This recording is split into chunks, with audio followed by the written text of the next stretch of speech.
Multan cricket stadium میں اس وقت West Indies اور پاکستان کی ٹیموں کا جو میچ ہے وہ جاری ہے، دوسرا میچ، اور پاکستان نے بڑی عمدہ بولنگ کا مظاہرہ کیا ہے، لیکن اسی بیچ میں پاکستان کا میچ دیکھ لیں ملتان اسٹیڈیم میں اس وقت 9 پہ آتا جوڑا جو ہے وہ پہنچ چکا ہے۔ ان سے بات کریں گے، شادی تھی یار، شادی والے دن میچ دیکھنے آ گئے؟ میری مسز کی خواہش تھی کہ میں نے کرکٹ میچ دیکھنا ہے، ان کی پہلی خواہش میں نے الحمدللہ پوری کر دیا۔ میں بہت زیادہ ہیپی ہوں، آج اپنی مسز کے ساتھ کرکٹ اسٹیڈیم میں موجود ہوں اور میچ دیکھوں گا۔ پاکستان کے لیے دعا گو ہوں کہ پاکستان انشاءاللہ ون کرے، اور ان کی خواہش میں نے آج پوری کر دی ہے۔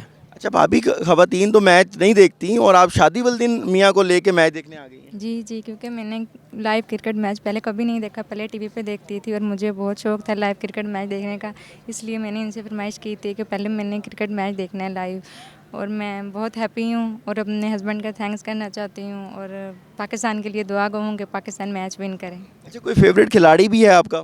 جی، بابر اعظم۔ بابر اعظم فیوریٹ ہے، تو آپ کو لگتا ہے کہ میاں نے بڑی پہلی ہی فرمائش پوری کر دی، شادی والے دن آپ کو لیں آگے بھی ساری فرمائشیں پوری کریں گے؟ جی انشاءاللہ۔ انشاءاللہ جی، چلیں ہماری بھی نیک تمنائیں آپ جوڑے کے ساتھ ہیں جناب۔ پاکستان کا ایک میچ جو ہے وہ اندر چل رہا ہے، اور دوسرا جی یہاں پر جی ایک 9 پہ آتا جوڑا پہنچ چکا ہے ملتان کرکٹ اسٹیڈیم میں، اور ان کا کہنا ہے کہ جو دولہا ہے اس کو فرمائش کی گئی تھی اس کی بیوی کی جانب سے کہ مجھے جو ہنی مون کے طور پہ آپ نے ملتان کرکٹ اسٹیڈیم میں لائیو میچ دکھانا ہے، اور جو دلہن ہے ہماری بھابھی، ان کا کہنا ہے کہ بابر اعظم کی وہ بہت بڑی فین ہے، بابر اعظم کو دیکھنے کے لیے خاص شادی والے دن اپنے جو ہے وہ شادی کے بعد یہاں پر پہنچی ہیں، اور جو اپنا ہنی مون پیریڈ ہے وہ یہاں ملتان کرکٹ اسٹیڈیم میں دیکھ کے گزاریں گے۔